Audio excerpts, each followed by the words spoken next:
Alright, so we're over at our workstation here, and this is the spatchcock chicken that we did yesterday, and I took it apart and got it in the bag for storage.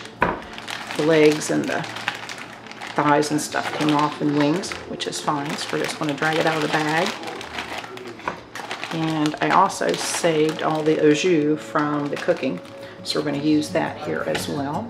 But what I'm going to do is I'm going to break down this chicken, and basically what we're going to do is just remove all of the skin and bones and joints and stuff like that, so that we have some clean meat for our stock that we're going to be making.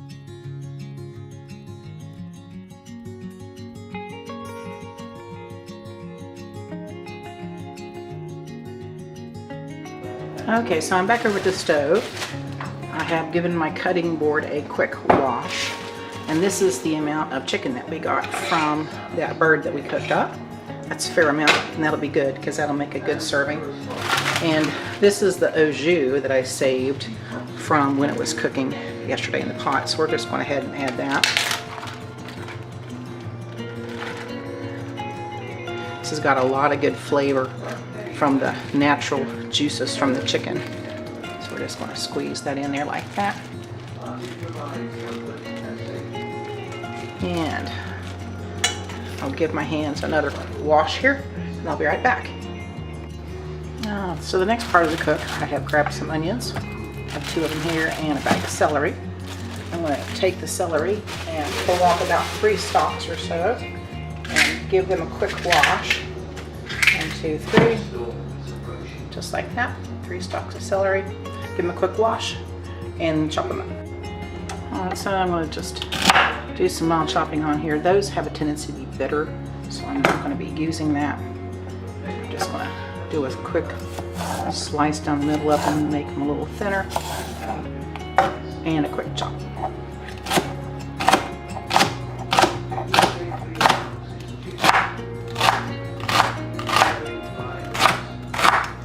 Oops, there's a bad spot. Cut that off, throw that in the compost. We're going to take this and put it with our chicken and our au jus.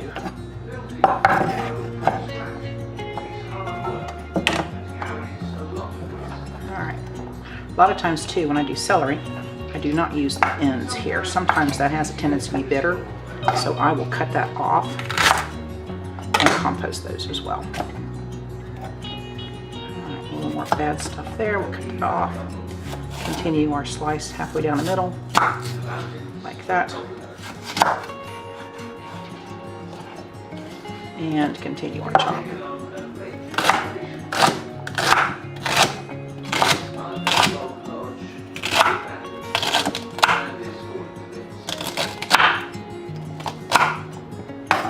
Okay, that looks pretty good. I have a tendency of putting a lot of veg in my things like chicken and dumplings. I don't know how this young couple likes that much veg, so I'm going to kind of go on the what I'm going to call somewhat skimpy side, and do them what I would for any guest. Just kind of go in moderation so that the flavors are still there, but flavors are there, but we're not overwhelming them with vegetables that they may not like. So we're going to put in, I think, 2 moderately small onions, and this is going to all just be the base that we have for our chicken and dumplings here. Give these guys a quick chop as well, and it doesn't have to be perfect on this. You can do granny chop is the main thing, because this is going to all stew. It's going to be one of those kind of things to where it's just all going to cook for a while. I'm starting this about 3 o'clock in the afternoon, so it'll be done about 6 when I take it to them. But I want time for it to cook nice and well, and also to get the dumplings done.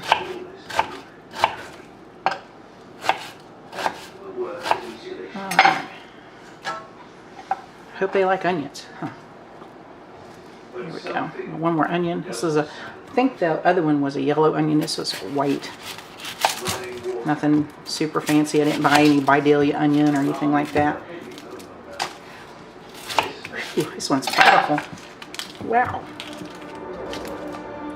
This one has really got the juice, the oils from the skins. It's pretty potent. Wow, you can probably hear me sighing because my eyeballs are just about on fire. Oops. Note to self, don't do that, huh? Watch what you're chopping, because the knife did slip on me and that was not very safe. Alright, let's try this again. Okay, slow down. Control, there we go. That's what we want. Okay, so I'll show you what we got so far in our pot. Okay, back over to our pot. All I did is reposition the camera. This is what we got in our pot. You see our chicken. You see I've got our au jus in here, our onions, and our celery. I'm going to now take and add a little bit of the chicken bouillon.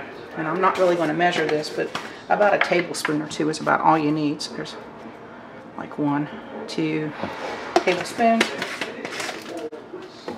Now I'm going to add about 2 quarts of water, and maybe not quite as much there. We want to cover the chicken a little bit so it'll start to get tender. There we go. And still have enough to add the rest of our vegetables, which I have over here thawing. I'm going to put in a pack. I've already pre-done peas and carrots here like that.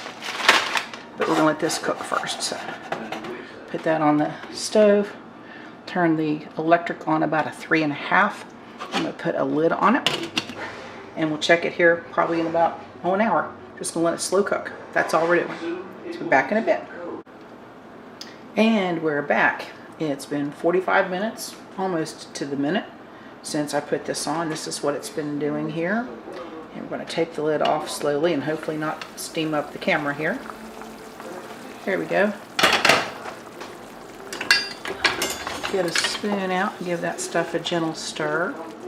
And as you can see, we're starting to get the pieces of chicken broken up. You could do a little bit more with a spoon or something if you want. We're getting a really nice broth. The vegetables are starting to cook, which is great.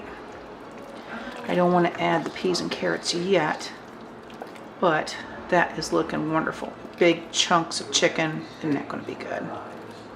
Yeah, it's going to be good. Okay, so what I'm going to do at this point is I am just going to put the lid back on it.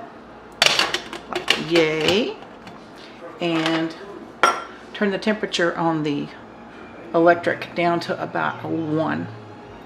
And let that just simmer slowly now for the next, I don't know, hour, 5 o'clock or so. I'll put the peas and carrots in about then and make some biscuits. So we're fogging up a little bit. Let's see if we can get that focused in a little bit better here. I think we're fogged up from the moisture, but anyhow, we're going to do that. So we'll be back in about an hour. All right, we're about an hour later. Open that up that way. Let the steam out so it won't fog up the lens of my camera. Oh, there we go. Look at that. See how our vegetables have gotten nice and tender, and we got the chicken is just, all we got to do is move it around and it falls apart, which is great. So what we're going to do now is go ahead and put our peas and carrots in there. This is a 12-ounce bag. Cut it open and dump it in there. That'll be good. Give it a little swirl here. And while that's cooking, we're going to go over and make our biscuits for the chicken and dumplings. Now, that doesn't look like enough moisture, so what I'm going to also do is add a little more water, a little more bouillon, because we want to be able to have enough for our biscuits to cook on the top of our liquid. It's basically a boiled bread when you do this. So let's go add a little more water, a little more bouillon, and then go over and start our biscuits. Okay, so I'm going to get a spoon. I'm going to give our broth a taste. I think we'll turn my temperature up on my electric back up to about a 1.5. When we get this simmering again, take a little taste here and see how it is. That's what we got right there. That's good. Really good. So I'm going to just add just a tiny bit, maybe about a tablespoon. There we go. and a little more water. There we go. Because our biscuits, when we put them in there, will take and soak a lot of that liquid up. There we go. That's great. Okay. So we'll put the lid back on there, let our peas and stuff cook just a little bit more, and we'll start our biscuits.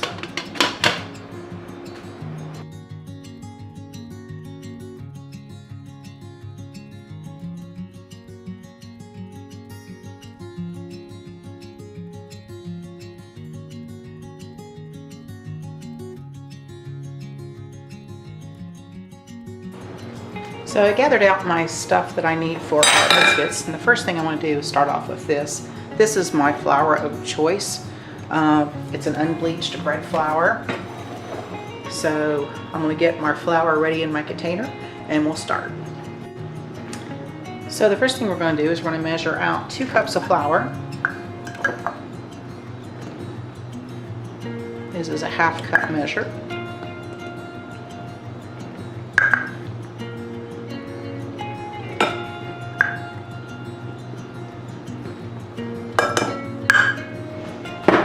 Set that aside there. We're going to add a little bit of salt. I'm going to be using some natural sea salt. You want about a 1/2 teaspoon or so or less.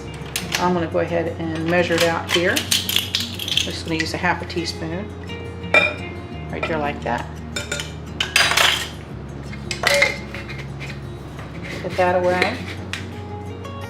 Now I'm going to give that just a quick swizzle here. And the next thing we're going to do is to put in some butter. And this is my homemade butter that I made. I think it was a day and a half, 2 days ago. I'm going to put a generous portion of that right in there like that. And then I'm going to grab a fork and just slowly work that butter into the flour and salt mixture. Just like that. And as you can see, we're starting to get little beads in the flour, and that is from us incorporating the butter into the flour and salt mixture. And it'll look like little crumbs. Now there's other tools that you can use to do this, but I have found that for myself, this is the one that seems to work the best.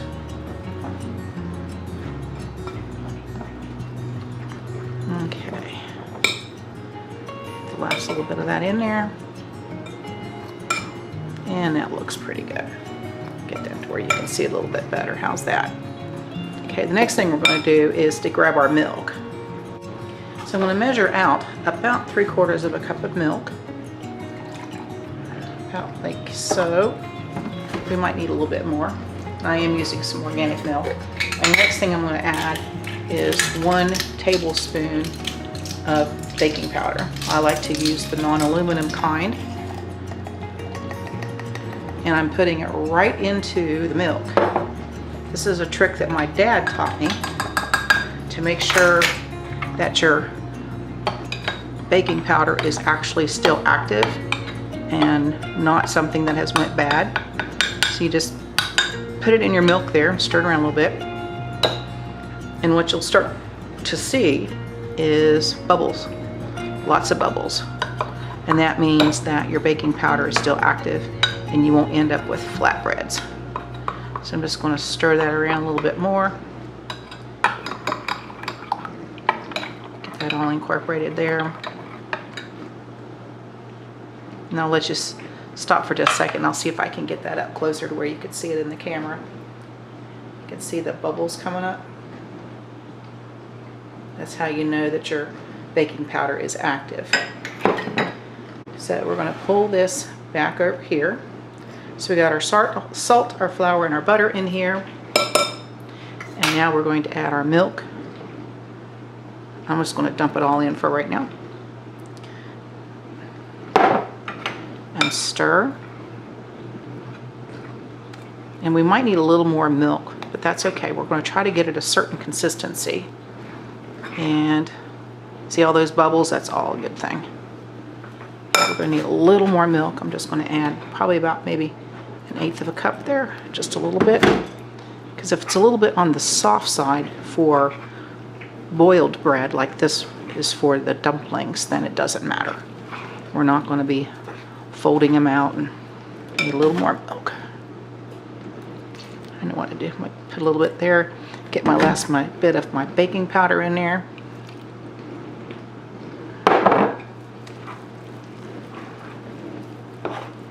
Stir that up. Oh, here we go. That's looking good. And it's going to be a little more moist than what you would do for, well, not about the same consistency of a drop biscuit, but it's just a little bit more moist, and that's okay. There we go. Okay. Now comes the magic. We're going to move back over to the stove. All right, so we're back over to the stove. Take that off like that. There we go.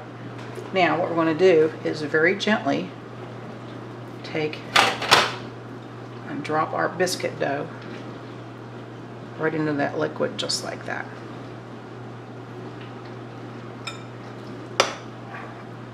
Just making little dough balls like that. I'm going to drop them in very gently. Try to go around like that.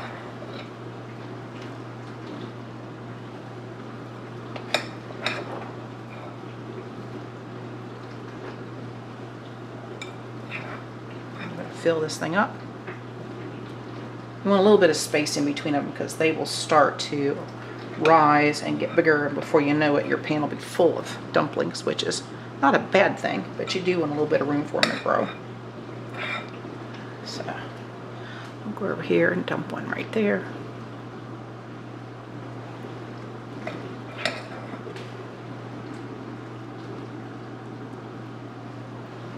There, we're almost out of dough here. Like that.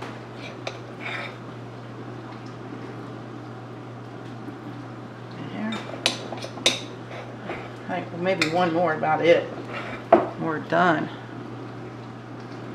Slide that guy right in there like that.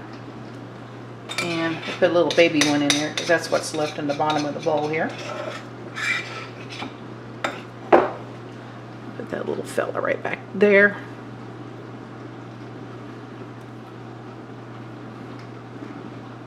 Alright, so what we're going to do now is very simply leave that on about, I'm going to put it on about a 1.5 to 2 on the electric, put the lid on it, and let it cook. I'll be back in about maybe 15 minutes to check them and flip them, but until then, I'll just wait.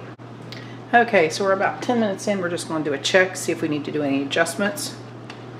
And we do a little bit. Okay, so they're starting to raise, which is good, which means we did a good batch on our biscuit.